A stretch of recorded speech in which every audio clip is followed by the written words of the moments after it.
हम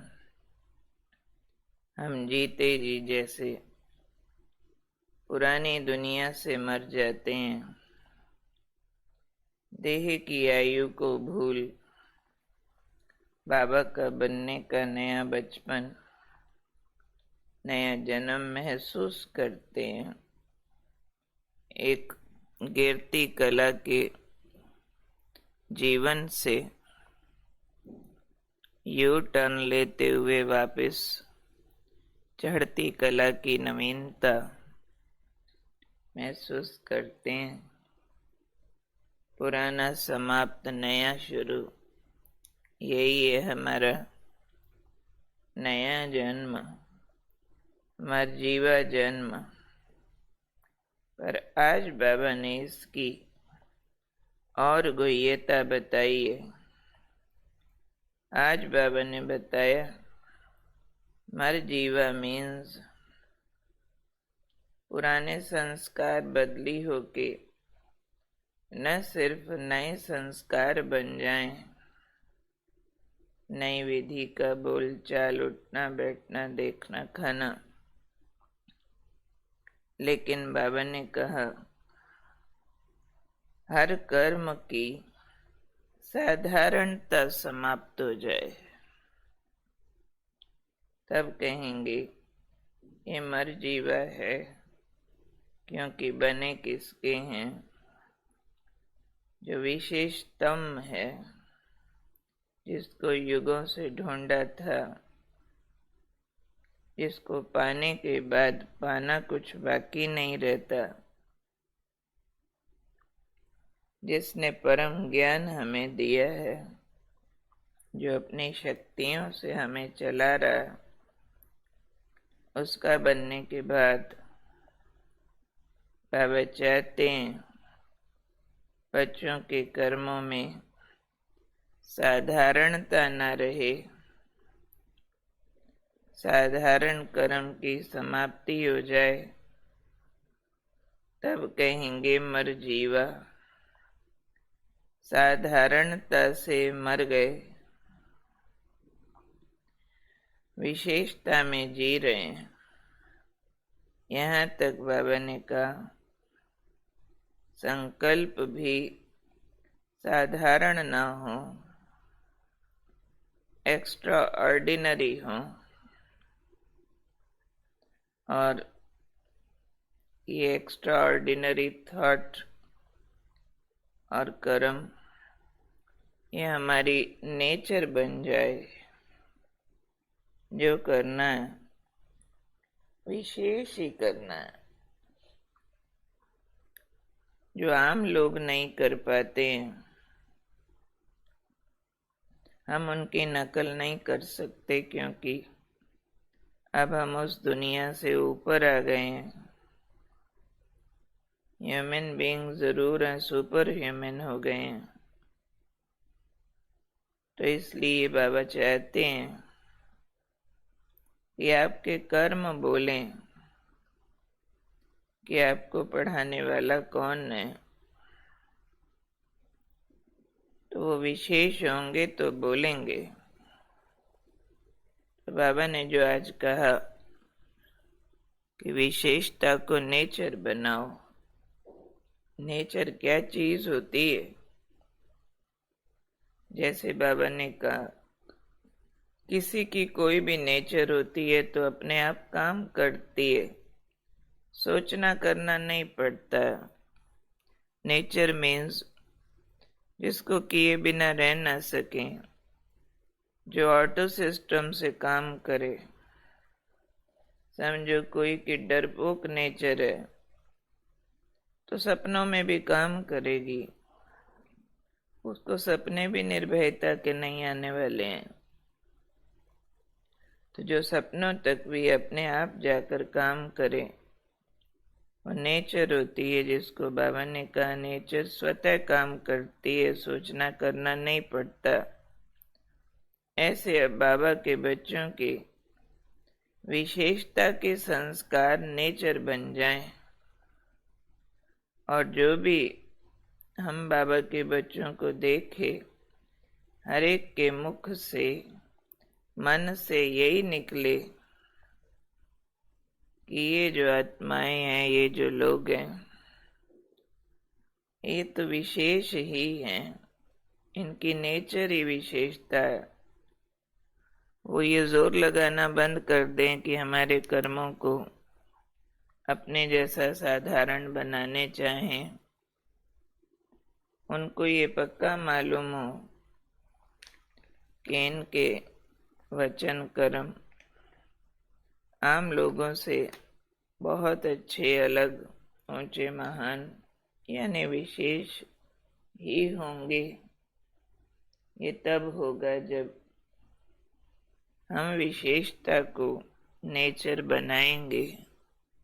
इसके लिए जरूर अटेंशन रखते भी होंगे और भी रखना है आज पूरा दिन,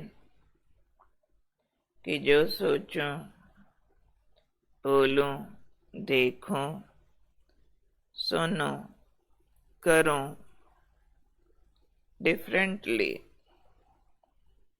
सबके जैसा नहीं हो सकता, क्योंकि मैं विशेष आत्मा हूं।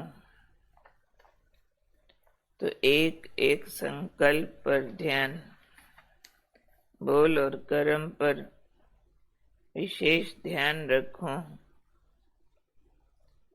तो आज की दिनचर्या में अपने को पूरा ऑब्जर्व करते हुए कंपेयर करेंगे कि एक साधारण आत्मा जैसा सोचती, देखती, बोलती है, उसको कॉपी करना तो बड़ी दूर की बात है।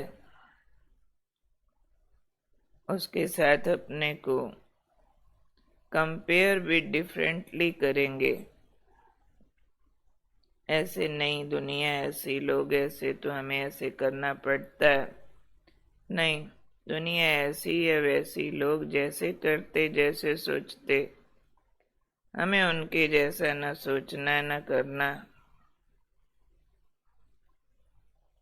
ये ध्यान जो आत्माएं अपने ऊपर रखती हैं, बाबा के दिल पर राज करती हैं, तो बाबा की चाहना को भी याद रखते हैं।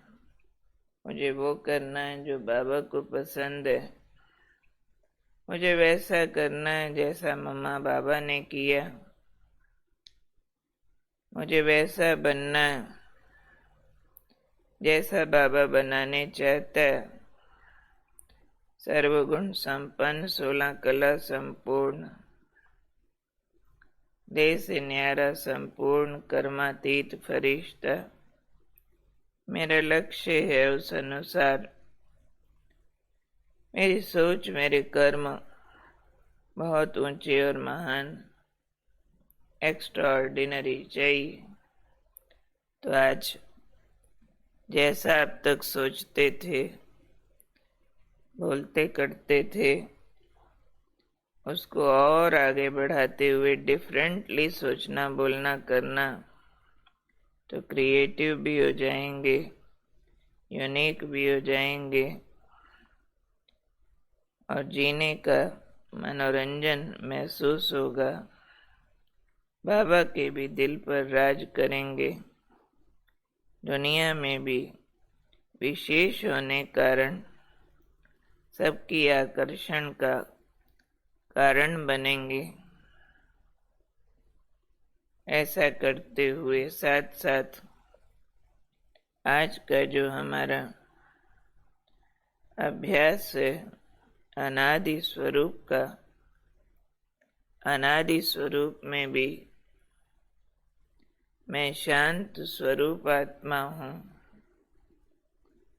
ये शांत स्वरूप मेरा अनादि धर्म है, अनादि देश शांति का देश है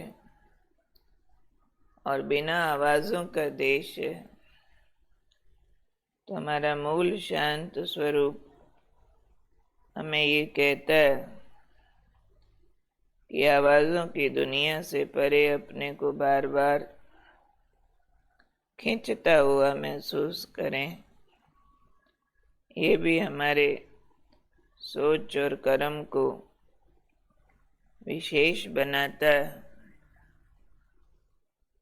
तो 4/5/1973 के बाबा के महावाक्य, जितनी आवाज में आने की प्रैक्टिस निरंतर और नेचुरल रूप में है, ऐसे ही आवाज से परे अपने आत्मा के स्वधर्म शांत स्वरूप की स्थिति का अनुभव भी नेचुरल रूप में और निरंतर करते हो। दोनों अभ्यास समान रूप में अनुभव करते हो। दोनों अभ्यास मीन्स जहाँ जरूरत तो आवाज में आ गए, काम पूरा हुआ आवाज से परे हो गए। तो बाबा ने पूछा, दोनों अभ्यास समान रूप में अनुभव करते हो या 84 जन्मों के शरीरधारी बनने के संस्कार बहुत खड़े हो गए हैं? 84 जन्म वाणी में आते रहते हो और 84 जन्मों के संस्कारों को 1 सेकंड में परिवर्तन कर सकते हो, अर्थात वाणी से परे स्थिति में स्थित हो सकते हो। या वे संस्कार बार बार अपनी तरफ आकर्षित करते हैं? क्या समझते हो? 84 जन्मों के संस्कार प्रबल हैं या इस सुहावने संगम युग के 1 सेकंड में अशरीरी वाणी से परे अपनी अनादि स्टेज का अनुभव भी प्रबल है? ज्यादा आकर्षण कौन करता है, वाणी में आने का संस्कार या वाणी से परे होने का अनुभव? वास्तव में ये 1 सेकंड का अनुभव बहुत समय के अनुभव का आधार है। 1 सेकंड में अनेक प्राप्तियों को अनुभव कराने वाला है। इसलिए ये 1 सेकंड अनेक वर्षों के समान है। तो आज ये सेकंड का आवाज से परे का अनुभव जो लंबा काल का अनुभव करा सकता है, अनेक प्राप्तियां, उस अनुभव को करने के लिए हर घंटे 1 मिनट के लिए बिल्कुल आवाज से परे मन के भी, मुख से भी ऐसे साइलेंस का अनुभव करेंगे जो लगे जैसे अचानक किसी मोटर को बंद करो तो शोर बंद हो जाता है। ऐसे ही संकल्प करो, मैं शांत आत्मा शांति धाम की निवासी। तो मुख और मन दोनों का शोर बंद हो। शांति की नगरी में एक टिक शांत और 1 मिनट में अनेक प्राप्तियां कैसे अनुभव होती हैं वो फील करेंगे। मन के मौन में उस शांति में समाया सुख, उसमें समाया आनंद, शक्ति सब अनुभव करके आएंगे। हर घंटे 1 मिनट के लिए, और इसी में विशेष मर्जीवा और विशेष आत्मा का प्रभाव महसूस करेंगे। ठीक है? ओके। ओम शांति। शांति। आज